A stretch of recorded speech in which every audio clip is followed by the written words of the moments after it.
지난 1989년 버블 붕괴 이후 30년 넘게 이어진 일본의 장기 침체. 이제 일본은 드디어 디플레이션에서 벗어나는 걸까요? 마이너스 금리도 끝났고 국채 금리 통제도 종료됐습니다. 그리고 이번엔 일본은행이 무려 80조 엔 규모의 ETF를 매각하겠다고 발표했습니다. 오늘은 잃어버린 30년을 극복한 일본만의 특이한 통화 정책을 살펴보겠습니다. 2025년 9월 19일 일본은행이 통화정책회의에서 기준금리를 동결했습니다. 미국 연준이 연내 2차례 추가 금리 인하를 시사하자 금리를 올리기보다는 엔화 약세를 유지하기로 한 결정입니다. 미국과 일본의 금리 차가 너무 빠르게 좁혀지면 엔화 차입을 활용한 엔캐리 트레이드가 급격히 청산될 수 있기 때문입니다. 사실 특별할 것 없는 결정처럼 보였지만 시장 반응은 예민했습니다. 일본은행이 보유한 ETF를 장기적으로 분할 매각하겠다고 발표했기 때문입니다. 이 발표 이후 니케이와 토픽스 지수는 하락세로 전환됐습니다. 이 상황을 이해하려면 일본은행의 증시 개입 역사를 짚어볼 필요가 있습니다. 1989년 버블 붕괴 이후 일본은 장기 침체에 빠졌고 주가는 20년 가까이 우하향했습니다.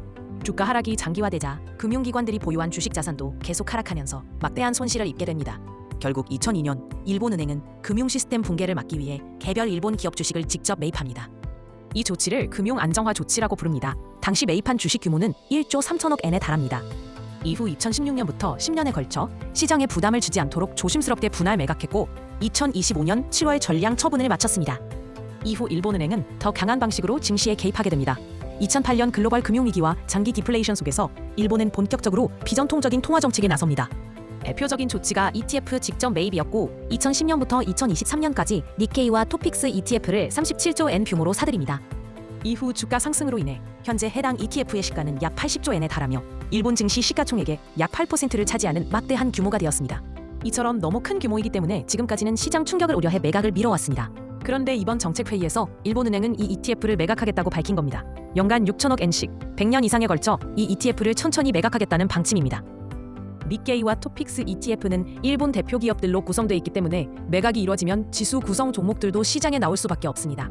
천천히 매각하기 때문에 물량 자체는 많지 않지만 더 큰 문제는 투자자 심리입니다. 일본은행이 더 이상 증시를 떠받치지 않는다는 신호로 받아들여질 수 있기 때문입니다.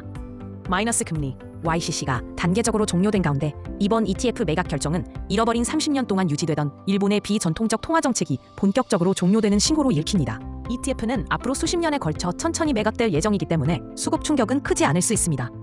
하지만 일본은행이 상황에 따라 매각 속도를 조절하거나 필요하면 다시 매입하는 등의 방식으로 시장 개입 여지를 남긴 점은 주목할 필요가 있습니다. 일본은행이 증시에 개입할 수 있는 새로운 정책 도구가 된 셈입니다. 시청해주셔서 감사합니다. 내일도 새로운 시각의 소식 전해드리겠습니다.